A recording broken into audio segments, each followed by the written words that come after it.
अगर तुम हर मिनट हर घड़ी किसी ऐसे इंसान के बारे में सोचते रहते हो जिसको शायद तुम्हारा दिल तोड़ने में, तुम्हें इग्नोर करने में या तुम्हें झूठा साबित करने में मजा आता है, तो अभी इसी वक्त अपने आप से दो प्रश्न पूछना।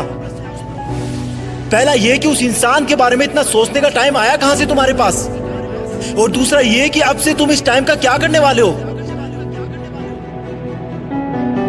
पहले प्रश्न का जवाब मैं तुम्हें दूंगा और दूसरे का तुम अपने अंदर ढूंढोगे। कहां से आया तुम्हारे पास उसको इतना सोचने का टाइम। तुमने लगभग सब जगह का टाइम मार दिया सिर्फ उस एक इंसान के लिए। अब तुम्हारे दोस्त तुम्हें पहले वाला दोस्त नहीं मानते क्योंकि तुमने अपने इतने सारे दोस्तों का टाइम भी उसको दे दिया है। अब तुम अपने शरीर पर ध्यान भी नहीं देते क्योंकि वो टाइम भी तुमने उसको दे दिया है। ना तुम समय पर नहाते हो, ना समय पर खाते हो, ना डेली एक्सरसाइज करते हो, ना जिम जाते हो, ना टाइम पर सोते हो, ना कोई ख्वाब भी रोते हो। क्या हालत बना रखी है तुमने अपनी। तुमने उस इंसान के लिए अपना और खुद का टाइम मार दिया जिसे तुम्हारे होने या ना होने से कोई फर्क नहीं पड़ता। तुम्हारी माँ कितना सोचती है तुम्हारे बारे में कि अब ये गुमसुम क्यों है जब किसकी कोई अभी एग्जाम भी नहीं है। सोच सोच के थक गई है वो, क्योंकि तुमने अपनी माँ से बात करना बंद कर दिया है। माँ से बात करने का टाइम भी मार दिया तुमने बहुत सपने देखे थे कि लाइफ में ये करूंगा वो करूंगा, लेकिन तुमने वो सपने भी मार दिए क्योंकि जिस टाइम में तुम सपने देखा करते थे वो टाइम भी तुमने उसको दे दिया। तुम पहले कॉमेडी मूवी देखना पसंद करते थे लेकिन अब सिर्फ सैड सॉन्ग सुनकर रोते रहते हो। तुमने अपने मूड को खुश करने वाली कॉमेडी मूवीज को देखने का टाइम भी उसको दे दिया। तुमने अपने दोस्तों का, अपने सपनों का, अपनी मेहनत का, अपने माँ बाप का पूरा टाइम उसी एक इंसान को दे दिया जो तेरे बारे में शायद सुनना भी ना पसंद करता हो। क्यों रखा तुमने अपने आप को इतना फ्री। क्यों नहीं दिखी तुझे अपने आप में खुशी। अरे इस समुद्र में बहुत सारे पत्थर है, तुम सिर्फ एक के लिए क्यों रुक गए। तेरा सपना तो नाम कमाना था ना, तेरा सपना तो लग्जरी लाइफ जीने का था ना। क्या तू उस एक इंसान के लिए अपने माँ बाप की आंखों की चमक को बुझा सकता है जिन्होंने अब तक कितना सब्र बांध के रखा कि तू उनका नाम रोशन करेगा, उनको दुनिया घुमाएगा। क्या तू उस एक इंसान के लिए तेरी लाइफ में आने वाले लाइफ पार्टनर को हमेशा के लिए धोखे के अंधेरे में रख सकता है। स्टॉप इट यार, मत कर ऐसा। तू इन सब के लिए नहीं बना है। तेरे दिल और दिमाग में सिर्फ तेरा सपना और मंजिल है। उस पर ये लड़का लड़की के गुटरगू वाला चश्मा मत लगा। तेरा नसीब अच्छा है कि वो तेरी लाइफ में नहीं है, क्योंकि ऊपर वाला तुझे उससे भी बहुत बड़ा और अच्छा देने की सोच के रखा है।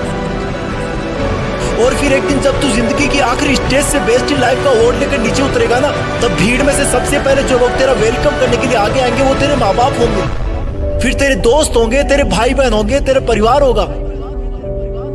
थोड़ी दूर और भीड़ में चलेगा तो तू पाएगा कि वहां पर तेरे साथ काम करने वाले इंसान होंगे। वो गरीब बच्चे होंगे जो तेरे किताबों और कॉपियां देने की वजह से आज सफल हो गए। और आगे चलेगा तो तुझे कुछ ऐसे लोग मिलेंगे जिन्होंने तेरी सफर में बहुत मदद करी होगी। तू उन सबके सामने झुककर उनका शुक्रिया करना।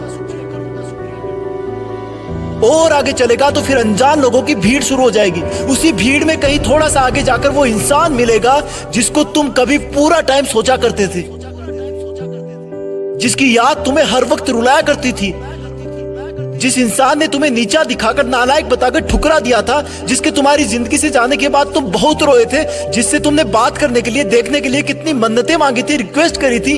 वो इंसान तुम्हें सॉरी बोलना चाहेगा लेकिन नजरें नहीं उठा पाएगा। उसको अपनी गलती का बहुत भयंकर एहसास होगा क्योंकि उसने तुम्हें समझने में बहुत बड़ी गलती करी थी। तुम्हारे प्यार को ढोंग समझा था, उसने तुम्हें बेवजह आवारा समझा था, जबकि तुम वैसे बिल्कुल नहीं थे। तुम सच्चे थे पर उसकी आंखों पे घमंड की पट्टी बंधी थी। वो इंसान तो भीड़ में बहुत रो रहा होगा लेकिन तुम उसके कंधे पर हाथ रखकर उसको माफ कर देना और बोलना कि थैंक्स यार, अगर उस दिन तूने मेरा दिल ना तोड़ा होता ना तो आज मैं भी तुम्हारी तरह इसी भीड़ में खड़ा होता। आज जिंदगी की आखिरी स्टेज से बेस्ट इन लाइफ का अवार्ड लेकर कोई और नीचे उतर रहा होता। और फिर तुम अपने उस दिन के डिसीजन पर गर्व करना कि अच्छा हुआ जो मैंने उस दिन इस इंसान के बारे में सोचना बंद कर दिया। अच्छा हुआ जो मैंने दुनिया के बजाय अपने आप को ढूंढ लिया। अच्छा हुआ जो मैंने फ्री रहना बंद कर दिया। अच्छा हुआ जो मेहनत करना शुरू कर दिया। और अच्छा हुआ कि मैं भी बदल गया, क्योंकि अगर तुम नहीं बदलते तो तुम्हारे जाने के बाद ही तुम इस दुनिया से खत्म हो जाते। तुम्हें बदलाव की सख्त जरूरत थी, तुम्हें उसे भूलने की सख्त जरूरत थी। पहले क्वेश्चन का जवाब बस इतना ही था।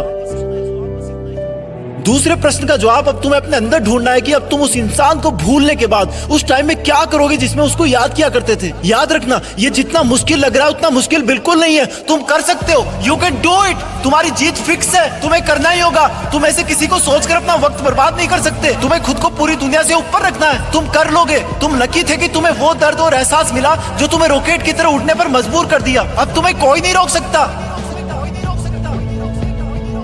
जय हिंद।